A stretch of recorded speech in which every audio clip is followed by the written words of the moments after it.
በህዳር 2013 ዓ.ም የቆጋ መስኖ ልማት ግድብን በተቋራጭነት ሰርቶ ያጠናቀቀው ቻይና ጃንግጂ ኮርፖሬሽን ፎር ኢንተርናሽናል ኢኮኖሚክ ኤንድ ቴክኒካል ኮኦፕሬሽን ቀሪ ክፍያ አለኝ በሚል በውሃና ኤነርጂ ሚኒስቴር ላይ የ62 ሚሊዮን 59559 ብር ከ39 ሳንቲም ክስ በፍርድ ቤት መሰረተ።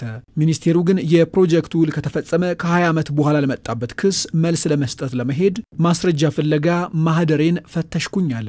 በዚህ ፕሮጀክት ጉዳይ ላይ የነበሩ ሰነዶች ምን እንደተፈጠረ እውነት ለመናገር እኔ ምንም መረጃውም የለኝም።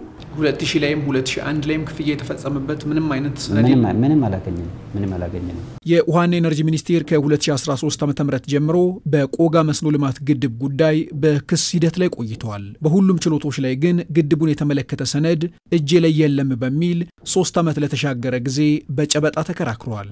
በጣሽ ወረቀት ከሳሽ ካቀረበው ማስረጃ ተነስተን ነው መልስ ለመስጠት ይሄን እኮ እስከ በላይ አመራሩ ለአቃቤ ሕግም እኮ ያሳወቁት ለዚህም ነው። ዶክመንቶችን ሁሉ ፈልጌ መጣን አላገኘንም።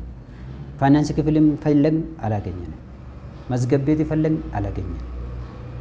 እና ኦል ዶክመንቱን ኢንፎርሜሽኑ ምኑ ማግኘት አልቻልንም። ከዚህ ሰነድ ውጭ ሌሎች ሰነዶች ጠፍተዋል ማለት ከመዝገብ ቤት ውስጥ ከዚህ ሰነድ ውጭ ሌሎች የጠፉ ሰነዶች አሉ ወይስ የዚህ ሰነድ ብቻ ነው የጠፋው? ከዚህ በፊት እንደዚህ ተጠይቀን የጠፋ ሰነድ የለም። ከየክፍሎቹም ጭምር ያለው ነው የጠፋውና ይሄ በተጠና ሁኔታ የተደረገ አይሆንም ወይ? ኦሬዲ ነገርየውን ሲታይ ያስብላል። ሚኒስቴሩ በአግባቡ ማስረጃ አፈላልጎ በክርክሩ ለመርታት ጥረት ሳያደርግና ጉዳዩን በድርድር በመፍታት ተቋሙን ከተጨማሪ ወጪ ለማዳን ሳይሞክር የክርክር ሂደቱ ተጠናቀቀ። በመጋቢት 2015 ዓ.ም የፌደራል ከፍተኛ ፍርድ ቤት የውሃና ኤነርጂ ሚኒስቴር ገንዘቡን ሊከፍል ይገባል ብሎ ወሰነ። በዚህም ወለድና ፍርዱ ሲፈጸም በሚኖረው የዶላር ምንዛሬ ተመን ተሰልቶ በአጠቃላይ 309 ሚሊዮን 282273 ብር ከ02 ሳንቲም እንዲከፍል ተደረገ። ሚኒስቴሩ ያለ ማስረጃ ባደረገው የፍርድ ቤት ምልልስ ክሱ በቀረበ ወቅት የነበረው የ62 ሚሊዮን ብር ክስ 2017 ላይ 309 ሚሊዮን ብር ተሻግሮ እንዲመጣበት አደረገ።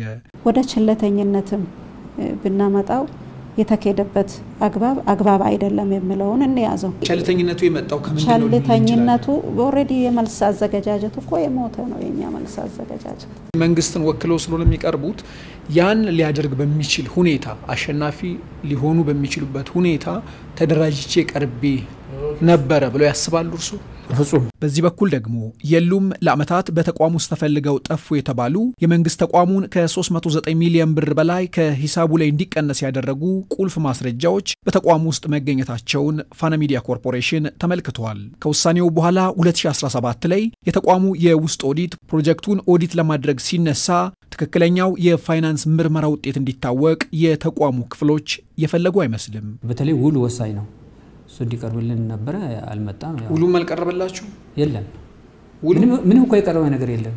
ፋይናንስ ወይንም የጠየቃችኋቸው ሌሎች ክፍሎች ውሉንም አላቀረቡላችሁ? አዎ። ያው ውሉ ግን እኔ ጋር አለ። ያው እኔ እንጃ እሱ አላቀም። ያው እንግዲህ ማየት ይቻላል። የውሃና ኤነርጂ ሚኒስቴር 2013 ላይ ክሱ እንደተመሰረተበት ቁመናውን በመገምገም ክፍያውን ፈጽሞ ቢሆን 2017 ላይ ተቀናሽ ከተደረገበት ገንዘብ አንጻር ከ200 ሚሊዮን ብር በላይ ማዳን ይችል ነበር። መንግስት ይሄን ያክል ሚሊዮን ብር እንዲያጣላ ያደረገው ነገር ኃላፊነቱን የሚወስደው ማን ትከሻ ላይ ነው የሚወድቀው? ለመሆኑ ሚኒስቴሩ ከግድቡ ጋር በተያያዘ በፍርድ ቤትና በራሱ በተቋሙ ውስጥ ምን አሳለፈ?